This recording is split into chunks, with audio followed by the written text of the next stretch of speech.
Hello बच्चों, आज हम आपकी वर्कशीट नंबर 17 जो इस हफ्ते आई है वो करेंगे।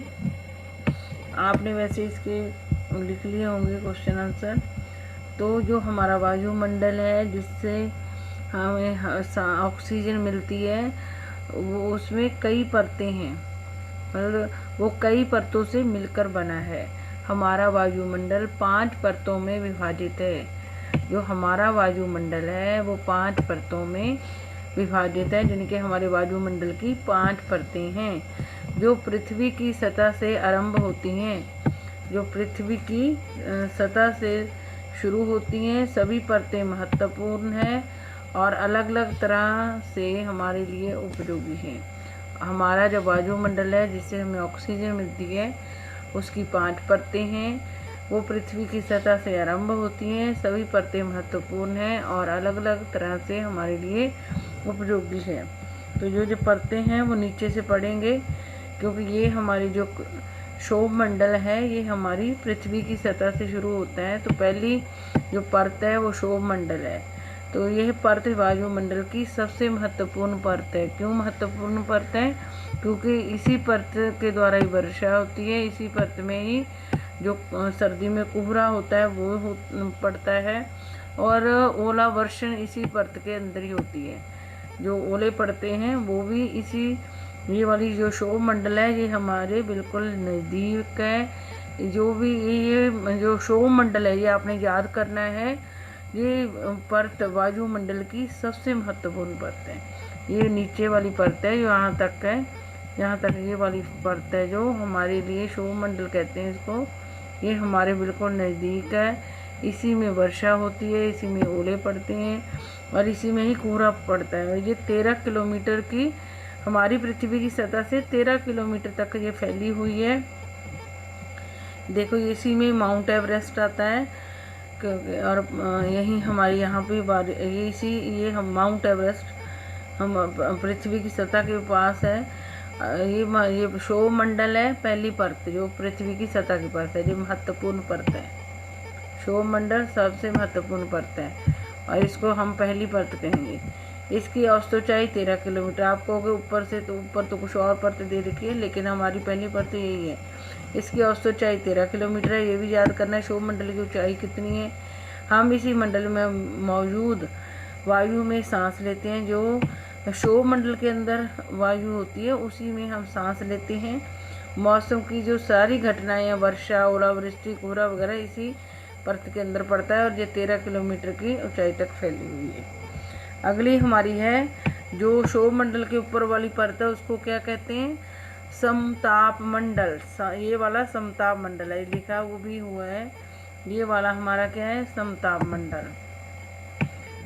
पढ़ते हैं ये क्या है? शोभमंडल के ऊपर का भाग समताप मंडल कहलाता है। शोभमंडल हमारी पृथ्वी के पास है ये वाला, और इसके ऊपर वाले को समताप मंडल कहते हैं। इस वाली परत को यह लगभग 50 किलोमीटर की ऊंचाई तक फैला हुआ, जो दिखा भी रखा है। ये वाली परत 50 किलोमीटर तक फैली हुई है। यह परत बादलों एवं मौसम संबंधी घटनाओं से लगभग मुक्त होती है। ना तो इसमें मौसम का कुछ घटना घटती है, ना ही इसमें बादल वगैरह होते हैं। इसके फलस्वरूप यहाँ की परिस्थितियाँ हवाई जहाज उड़ाने के लिए आदर्श होती हैं। यहाँ पर बादल भी नहीं होते इस वाली परत में, ना कोई मौसम की घटना घटती है। इसलिए यहाँ पे जो समताप मंडल है वो किसके लिए ज़्यादा बढ़िया? हवाई। बस ये इस परत के बारे में इतना ही याद कर लेना। ये शोभमंडल के ऊपर की परत है समताप मंडल। ये 50 किलोमीटर तक फैली हुई है। इसमें मौसम और बादल नहीं होते, मौसम की कोई घटना नहीं होती, ना बादल होते। इसलिए ये वाली जो परत है ये हवाई जहाज उड़ाने के लिए आदर्श होती है। ये जो समताप मंडल की परिस्थितियाँ हैं वो हवाई जहाज उड़ाने के लिए आदर्श होती हैं। समताप मंडल की एक महत्वपूर्ण विशेषता यह है कि इसमें ओजोन गैस की परत होती है। दो चीज़ें, मतलब ना तो यहाँ पे ये 50 किलोमीटर तक फैली हुई है, शोभमंडल के ऊपर है समताप मंडल, और 50 किलोमीटर तक फैली हुई है। इसमें ना बादल होते हैं, ना ये देखो जहाज उड़ते हुए दिखा रखे हैं इसमें, ना मौसम की कोई घटना होती है। इसलिए ये हवाई जहाज उड़ने के लिए इसकी स्थिति आदर्श होती है। इसमें ओजोन गैस की परत भी इसी परत में पाई जाती है। ये ओजोन परत है वो हमें किससे बचाती है? सूर्य की हानिकारक किरणों से। सूर्य की हानिकारक जो किरणें होती हैं उससे ये ओजोन लेयर बचाती है। वो किस में पाई जाती है? समताप मंडल में। ये आपको याद रखना है।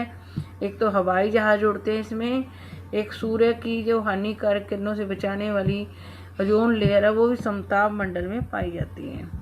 तीसरा है मध्य मंडल। ये दिख रहा है आपको मध्य मंडल, दिखने से पता चला 80 किलोमीटर तक फैली हुई है इसकी ऊंचाई। और ये तीसरी परत है और ये समताप मंडल के ठीक ऊपर होती है और ये 80 किलोमीटर तक फैली हुई है। अंतरिक्ष में से प्रवेश करने वाले उल्कापिंड इस परत में आने पर जल जाते हैं। अंतरिक्ष से प्रवेश करने वाले जो उल्कापिंड होते हैं वो इस परत में आने पर जल जाते हैं। अंतरिक्ष से जो उल्कापिंड आते हैं वो मध्य मंडल में आकर जल जाते हैं। ये है बाह्य मंडल। वायुमंडल में बढ़ती ऊंचाई के साथ तापमान अत्यधिक तीव्रता से बढ़ता है। ये बाह्य मंडल है। बाह्य मंडल वायुमंडल में बढ़ती ऊंचाई के साथ तापमान अत्यधिक तीव्रता, यहाँ पे तापमान बढ़ने लग जाता है यानी कि गर्मी हो जाती है। आयन मंडल इस परत का एक भाग है। इसमें जो बाह्य वायुमंडल है इसके अंदर आयन मंडल, ये याद रखो, ये रहा, ये आयन मंडल इसकी परत है। पहले ही क्षोभ मंडल है, फिर समताप मंडल है, फिर मध्य मंडल है, तो ये मध्य सीमा होगी। फिर इसमें बाहरी वायुमंडल है, इसके अंदर आयन, इसकी एक आयन मंडल इसकी परत है जो 80 से 100 किलोमीटर 400 किलोमीटर तक फैला हुआ है। आयन मंडल इस परत का एक भाग है। जो बाहरी वायुमंडल है वो 80 से 400 किलोमीटर तक फैला हुआ है। 80 से 400, ये इसमें से क्वेश्चन भी बनेंगे और मैं भी बना कर दूंगी आप लोगों को। 80 से 400 किलोमीटर तक फैला है। वायरलेस संचार जैसे मोबाइल, इंटरनेट, रेडियो आदि के उपयोग के लिए इस परत का इस्तेमाल होता है। जो ये बाहरी वायुमंडल है ये 80 से 400 किलोमीटर तक फैला हुआ है। ये इसका जो वायरलेस संचार यानी कि मोबाइल आपका इसी वाली परत के कारण ही चलता है, और आपका इंटरनेट भी मोबाइल के अंदर है, वो भी इसी परत। रेडियो, मोबाइल, इंटरनेट, रेडियो आदि के उपयोग के लिए इस परत का इस्तेमाल होता है। अगर ये वाली परत ना हो तो आप मोबाइल, इंटरनेट और रेडियो का इस्तेमाल नहीं कर पाओगे। बाहरी वायुमंडल में आयन मंडल होता है और बाहरी मंडल 80 से 400 किलोमीटर तक फैला हुआ है। मोबाइल, इंटरनेट, रेडियो इसी परत के द्वारा ही हम इस्तेमाल कर पा रहे हैं। वास्तव में पृथ्वी से प्रसारित रेडियो तरंगें इस परत द्वारा पुण्य पृथ्वी पर परावर्तित कर दी जाती हैं। पृथ्वी से जो रेडियो के प्रोग्राम प्रसारित होते हैं वो इस परत द्वारा पुण्य परावर्तित कर दिए जाते हैं। और आ गया बहिर्मंडल। वायुमंडल की सबसे ऊपरी परत को बहिर्मंडल के नाम से जाना जाता है।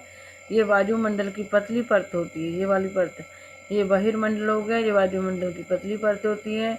हल्की गैसें जैसे हीलियम, हाइड्रोजन, ह से हीलियम, ह से हाइड्रोजन यहीं से अंतरिक्ष में तैरती रहती हैं। यहाँ पे जो हल्की गैसें हैं हाइड्रोजन और हीलियम यहीं से अंतरिक्ष में तैरती रहती हैं। ये आपकी 5 वायुमंडल की 5 परतें होगी। पहली क्षोभ मंडल, समताप मंडल, मध्य मंडल और बाह्य मंडल और बहिर्मंडल। बाह्य मंडल के अंदर ही का आयन मंडल होता है।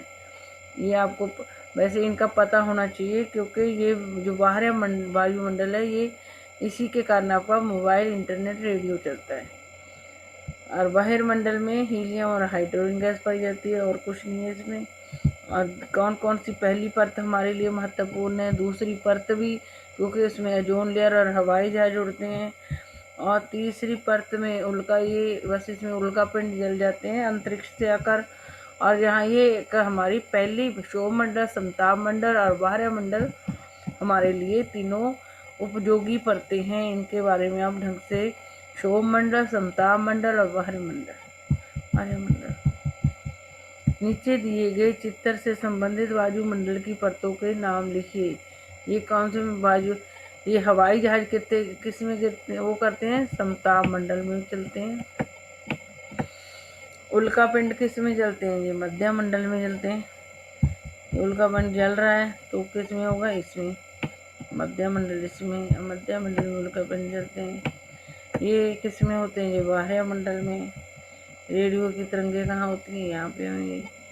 ये बाह्य मंडल में, जो हमारी बाह्य वायुमंडल देंगे ये वाला। मध्य मंडल में ये उल्का पिंड जलते हैं और इसके ऊपर वाला ये बाह्य मंडल है। ये देखो, ये बाह्य मंडल में इसकी रेडियो की तरंगे जाती हैं।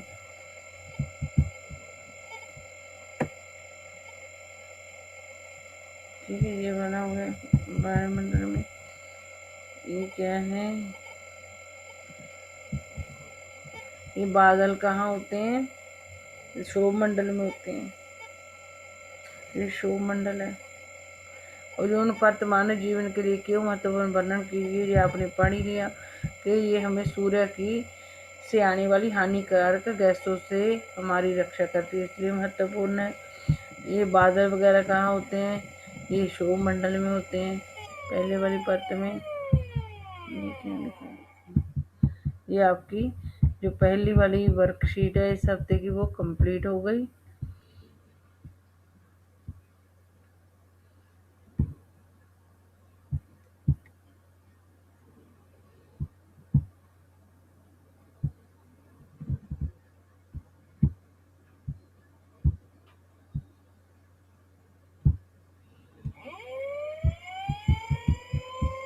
ये आज इसी में हम आपकी जो वर्कशीट नंबर 18 है वो भी पढ़ लेते हैं। ये आपकी 18 वर्कशीट है भूगोल की। ये भी आपके चैप्टर वायु, जो भूगोल का चैप्टर उसी में से आई है। मौसम और जलवायु में वो अंतर बताना है। किसी एक नियत स्थान की नियत समय पर वायुमंडलीय स्थितियों को मौसम कहते हैं। कोई एक निश्चित स्थान की निश्चित समय पर वायुमंडलीय स्थितियों को मौसम कहते हैं। जो मौसम है वो दिन में 4 बार 7 बार 10 बार भी बदल सकता है। किसी निश्चित स्थान के निश्चित समय के वायुमंडलीय जो तापमान होता है उसको मौसम कहते हैं। इसमें कभी भी परिवर्तन, और ये जो होता है एक निश्चित स्थान की एक लंबे समय की मौसम की औसत स्थिति को जलवायु कहते हैं। एक निश्चित स्थान की निश्चित समय की वायुमंडलीय स्थितियों को मौसम कहते हैं। और एक निश्चित स्थान की एक दीर्घकाल होता है, लंबा समय। दीर्घकाल की मौसम की स्थिति को औसत मौसम की स्थिति को जलवायु कहते हैं। ये एक ही स्थान की लंबे समय की जो मौसम की औसत स्थिति उसको जलवायु कहते हैं। ये किसी एक स्थान की निश्चित समय के लिए वायुमंडलीय स्थितियों को मौसम कहते हैं। इसमें कभी भी परिवर्तन हो सकता है। इसमें दिन में 10 बार 20 बार 100 बार परिवर्तन हो सकता है। लेकिन जलवायु एक लंबे समय में होने वाली प्रक्रिया है। ये लंबा समय कितना होता है, 25 वर्ष 25 वर्ष भी हो सकता है, इससे अधिक भी। ये लंबे समय में होने वाली प्रक्रिया है। ये इसमें कभी भी परिवर्तन, दिन में 100 बार भी परिवर्तन हो सकता है। दिन में कई बार परिवर्तन हो सकता है, हफ्ते में एक बार परिवर्तन हो सकता है, महीने में एक बार परिवर्तन हो सकता है। इसमें परिवर्तन हो सकता है, लेकिन ये लंबे समय में होने वाली प्रक्रिया है। मौसम में परिवर्तन छोटे अंतराल में होता है, मतलब थोड़ी देर के लिए परिवर्तन हो गया फिर ठीक हो जाता है। लेकिन जलवायु में परिवर्तन होने के लिए कई बार दसियों साल लग जाते हैं। इसमें थोड़े समय के लिए परिवर्तन होता है। ये जो जलवायु में परिवर्तन होता है इसमें दसियों साल लग जाते हैं। उदाहरण, अभी धूप का निकलना, थोड़े समय के बाद बारिश होना। जैसे कि आज का कोई भी दिन है, पहले जैसे धूप निकली हुई है, आपने देखा होगा कि धूप निकली हुई है और थोड़ी देर बाद ही धूप में ही बारिश होने लग जाती है। तो ये मौसम का परिवर्तन। और कई बार धूप भी, मतलब धूप निकली हुई बारिश हो जाती है, और कई बार फिर वो बारिश बंद हो जाती है, फिर नॉर्मल हो जाता है। और उदाहरणतः भारत की जलवायु मानसूनी प्रकार की। आपको ये भी याद होना चाहिए कि भारत की जलवायु कैसी है, मानसूनी प्रकार की। अगर आज भारत की जलवायु कैसी है, ये वाला चीज़ याद करने वाली है। ये बच्चों, ये जो मौसम और जलवायु का अंतर है, ये आपको 10th क्लास में भी आएगा, तो इसलिए ये दोनों ज़्यादा, ये एक निश्चित स्थान की निश्चित समय, नियत नहीं लिखना तो निश्चित, एक निश्चित स्थान की निश्चित समय पर वायुमंडलीय स्थितियों को मौसम कहते हैं। एक निश्चित स्थान की लंबे समय की मौसम की स्थिति को जलवायु कहते हैं। इसमें परिवर्तन, कभी भी परिवर्तन हो सकता है, इसमें लंबे समय में परिवर्तन होता है। ये छोटे समय के लिए परिवर्तन होता है, लेकिन ये कई बार इसको 10 साल लग जाते हैं परिवर्तन होने में। जैसे अभी धूप निकली हुई है, तो उसी टाइम धूप में बारिश होने लग जाना। और ये भारत की इसमें बताया हुआ जो जलवायु है, मानसूनी जलवायु है।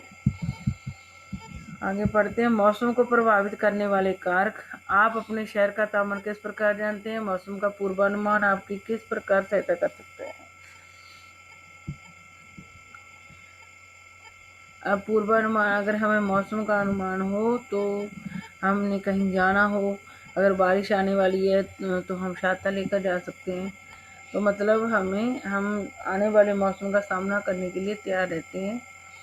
अगर हमें मौसम का पूर्व अनुमान होता है, पता होता है कि बारिश आने वाली है या आंधी आने वाली है, तो हम उसके लिए तैयार रहते हैं, उसका सामना करने के लिए। मौसम को प्रभावित करने वाले कारक कौन कौन से? तापमान है। मौसम कैसे होता है? तापमान से, वायु दाब से, पवन और आर्द्रता से। वायु में मौजूद ताप एवं शीतलता के परिणाम को तापमान कहते हैं। वायु में मौजूद ताप होता है, जो गर्मी बढ़ती है। अगर ताप बढ़ता जाए तो गर्मी बढ़ जाती है। और शीतलता, कई बार जब तापमान कम हो जाता है तो शीतलता, ठंड हो जाती है, के परिणाम को तापमान कहते हैं। परिमाण को, वायु में मौजूद जो तापमान बढ़ता है उसके कारण जब गर्मी होती है, और जब तापमान घटता है तो शीतलता होती है। वायु में मौजूद ताप एवं शीतलता के परिमाण को तापमान कहते हैं। मौसम को प्रभावित करने वाले कारक आप याद कर लेना। एक तो तापमान है, दूसरा वायु दाब है। क्वेश्चन आ जाता है तो मैं छोटा सा आएगा कि मौसम को प्रभावित करने वाले कारक कौन से? तापमान, वायु दाब, नंबर 3 पवन, नंबर 4 आर्द्रता। और वायु में मौजूद ताप एवं शीतलता के परिमाण को तापमान कहते हैं। वायुमंडल का तापमान केवल दिन और रात में ही नहीं बदलता, बल्कि ऋतुओं के अनुसार भी बदलता है। जो वायुमंडल का ताप है, दिन और रात में ही तो बदलता ही बदलता है, ये ऋतुओं के अनुसार भी बदलता है। शीत ऋतु की अपेक्षा ग्रीष्म ऋतु ज़्यादा गर्म होती है। शीत ऋतु की अपेक्षा ग्रीष्म ऋतु, ये तो हमें पता है, सर्दी के मुकाबले गर्मी की ऋतु ज़्यादा गर्म होती है।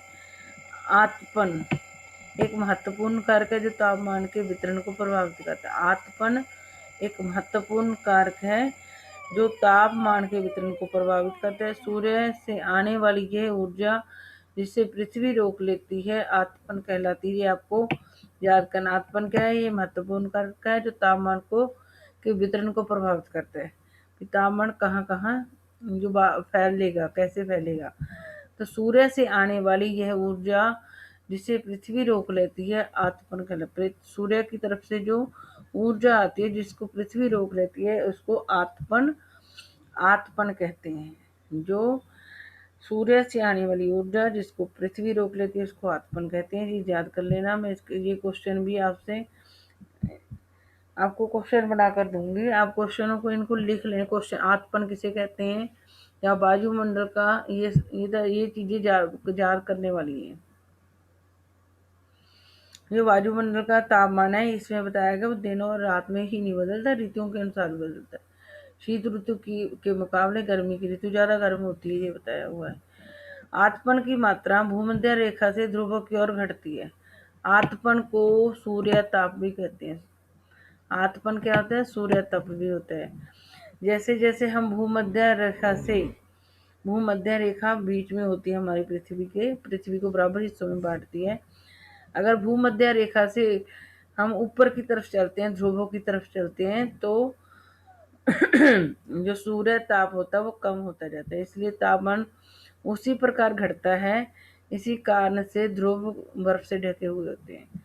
भूमध्य रेखा के ऊपर सूर्य की किरणें सीधी पड़ती हैं। भूमध्य रेखा पर सूर्य की किरणें सीधी पड़ती हैं भूमध्य रेखा से ध्रुवों की ओर जाते हैं तो क्या होते हैं, सूर्य जो ताप है वो कम होता जाता है, इसलिए ध्रुवों पर बर्फ जमी रहती है। यदि पृथ्वी का तापमान अत्यधिक बढ़ जाता है तो ये इतनी गर्म हो जाएगी कि जहाँ कुछ फसलें नहीं उग पाएंगी। करें अगर पृथ्वी का तापमान ज़्यादा बढ़ जाए तो ये इतनी गर्म हो जाएगी कि यहाँ कुछ फसलें नहीं उग सकेंगी। भूमध्य रेखा के ऊपर सूर्य की किरणें सीधी पड़ती हैं जब हम ध्रुवों की ओर, इसलिए तापमान उसी प्रकार घटता है। भूमध्य रेखा के ऊपर सूर्य की किरणें सीधी पड़ती है। भूमध्य रेखा का हमारी पृथ्वी को बराबर हिस्सों में बांटने वाली रेखा। भूमध्य रेखा से हम ध्रुवों की ओर जाते हैं तो क्या होता है, सूर्य ताप कम होता जाता है, सूर्य की गर्मी कम हो जाती है। ध्रुवों के ऊपर सूर्य की गर्मी कम होती है, भूमध्य रेखा पर ज़्यादा होती है, इसीलिए उसी प्रकार घटता जाता है। इसलिए ध्रुवों के ऊपर सूर्य की गर्मी कम होती है, इसलिए ध्रुवों पर बर्फ जमी रहती है। यदि पृथ्वी का तापमान अत्यधिक ज़्यादा बढ़ जाए पृथ्वी का तापमान, तो ये इतनी गर्म हो जाएगी कि यहाँ कुछ फसलें नहीं उग सकेंगी। गांवों की अपेक्षा शहरों का तापमान अधिक होता है। गांवों की जो गांव होते हैं वहाँ गर्मी कम होती है, शहरों में गर्मी, इसका मतलब है शहरों में गर्मी ज़्यादा होती है, क्योंकि शहरों में जनसंख्या अधिक होती है। वाहनों, फैक्ट्रियों एवं अन्य क्रियाकलापों से में ईंधन की खपत अधिक होती है। क्वेश्चन आ सकता है कि गांव की अपेक्षा शहरों में तापमान क्यों अधिक होता है। कि एक तो शहरों में जो होती है जनसंख्या ज़्यादा होती है, नंबर 1। इसका कारण क्या है, शहरों में जनसंख्या ज़्यादा होती है, वाहनों, फैक्ट्रियों में से धुआं निकलने के कारण भी क्या हो जाता है, गर्मी बढ़ जाती है शहर में। एक तो लोग ज़्यादा रहते हैं इसलिए गर्मी बढ़ जाती है, शहरों में तापमान ज़्यादा होता है गाँव के मुकाबले। एक फैक्ट्रियों और वाहनों से निकलने वाले धुएं के कारण भी गर्मी ज़्यादा बढ़ जाती है। तापमापी, इसका उपयोग तापमान मापने के लिए ये है, ताप को मापने वाला, इसको तापमापी कहते हैं। इसका उपयोग तापमान मापने के लिए होता है। तापमान को मापने की मानक डिग्री सेल्सियस है, ये भी याद करना है। तापमान को मापने की डिग्री कौन सी है, सेल्सियस। तापमान को मापने की डिग्री कौन सी है, सेल्सियस। ये वाला तापमान को मापने की, ये इम्पोर्टेंट क्वेश्चन, आतपन भी याद करना है, ये भी करना है। तापमान को मापने की मानक इकाई डिग्री सेल्सियस है और ये ताप को मापने का यंत्र है। वायु दाब मापी, इसका उपयोग वायु दाब को मापने के लिए किया जाता है। वायु दाब, यहाँ कहीं जिस जगह हवा नहीं रहती वहाँ क्या होता है, वायु दाब कम हो जाता है। पृथ्वी की सतह पर वायु के भार द्वारा लगाया गया दाब वायु दाब कहलाता है। वायु दाब को मापने, किसी जगह हवा बिल्कुल खत्म हो जाती है और कहीं पर हवा ज़्यादा होती है तो उसी को वायु दाब कहते हैं। वायु दाब को मापने के लिए इस यंत्र का इस्तेमाल होता है। पृथ्वी की सतह पर वायु के भार द्वारा लगाया, पृथ्वी की सतह पर वायु का जो भार होता है उस द्वारा जो लगाया गया दाब होता है उसको वायु दाब। क्वेश्चन आ जाता है वायु दाब किसे कहते हैं, ये याद करना है, अपनी कॉपी में भी लिखना है। समुद्र स्तर पर वायु दाब सर्वाधिक होता है और ऊंचाई पर जाने पर यह घटता जाता है, जिस कारण से ऊंचाई पर जाने पर जिससे वायु में ऑक्सीजन की मात्रा कम यहाँ पर हवा नहीं रहती, जिस जगह ज़्यादा गर्मी होती है वहाँ पर क्या होता है कि हवा अपना स्थान छोड़ के चली जाती है, तो वहाँ कम वायु दाब हो जाता है। तो जो समुद्र होता है उसके ऊपर ज़्यादा हवा होती है तो वहाँ पर ज़्यादा वायु दाब होता है। समुद्र स्तर पर वायु दाब याद रखना, समुद्र स्तर पर वायु दाब सर्वाधिक होता है, ज़्यादा होता है। अगर हम जितना ऊंचाई पर चलते जाएंगे तो वायु दाब कम होता जाता है, वहाँ हवा कम होती है, जिस कारण से ऊंचाई पर जाने पर जिससे वायु में ऑक्सीजन की मात्रा कम हो जाती है। अत्यधिक ऊंचाई पर वायुदाब व ऑक्सीजन की कमी के कारण व्यक्ति बीमार पड़ जाता है। जब हम पहाड़ों पे ज़्यादा ऊंचाई पर जाते हैं, वहाँ वायुदाब ना तो हवा होती है ना ही ऑक्सीजन होती है, जिसके कारण व्यक्ति को सांस लेने में दिक्कत होती है और वो बीमार पड़ जाता है अथवा उसकी मृत्यु भी हो सकती है। पर्वतारोही इसी कारण से अपने साथ ऑक्सीजन सिलेंडर लेके जाए। पर्वतों पर जो चढ़ने वाले लोग होते हैं, इसलिए अपने साथ ऑक्सीजन का सिलेंडर। एक वायुदाब क्या होता है? पृथ्वी की सतह पर वायु के भार द्वारा लगाया गया दाब वायुदाब कहलाता है। ये याद रखना, समुद्र के स्तर पर वायुदाब सबसे ज़्यादा होता है और जैसे जैसे हम ऊंचाई की तरफ जाते हैं, वहाँ पे हवा की मात्रा भी कम होती जाती है और जिस कारण से ऊंचाई पर जाने पर जिससे वायु में ऑक्सीजन की मात्रा भी कम हो जाती है और वहाँ हवा भी कम होती है।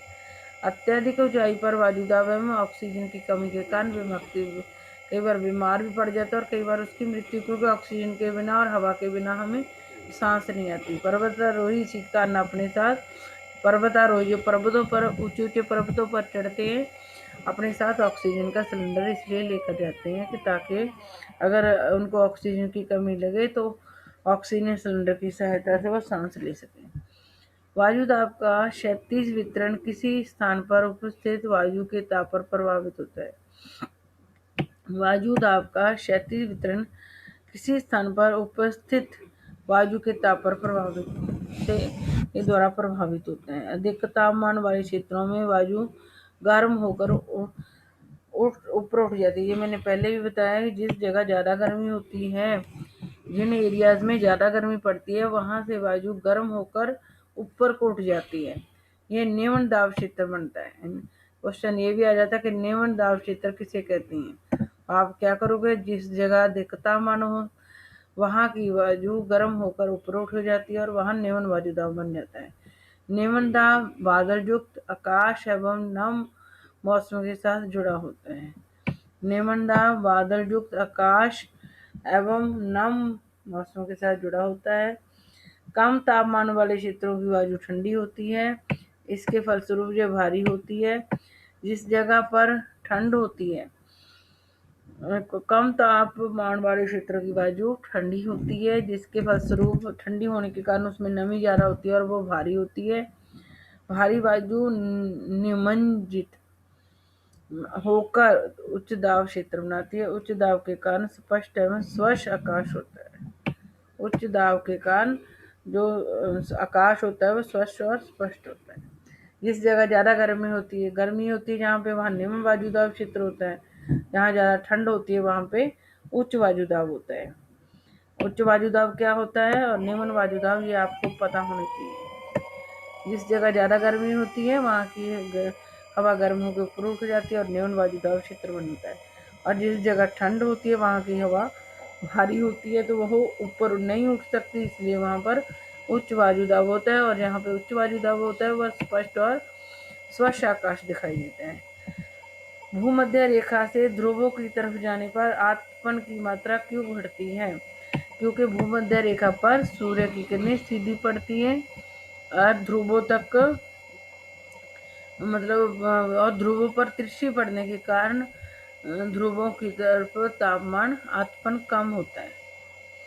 मतलब भूमध्य रेखा पर सूर्य की किरणें सीधी पड़ने के कारण वहाँ गर्मी ज़्यादा होती है, और लेकिन ध्रुवों पर सूर्य की जो किरणें होती है वो तिरछी पड़ती हैं, जिसके कारण ध्रुवों की तरफ जाने पर आतपन या सूर्य का ताप कम होता जाता है, बढ़ता जाता है। गांवों की अपेक्षा शहरों में तापमान अधिक क्यों होता है? ये हम ऊपर पढ़ चुके हैं कि गांवों की जो जनसंख्या होती है वो ज़्यादा होती है और वहाँ पर फैक्ट्रियों और वाहनों से जो धुआं निकलता है उसके कारण में शहरों में गर्मी बढ़ जाती है।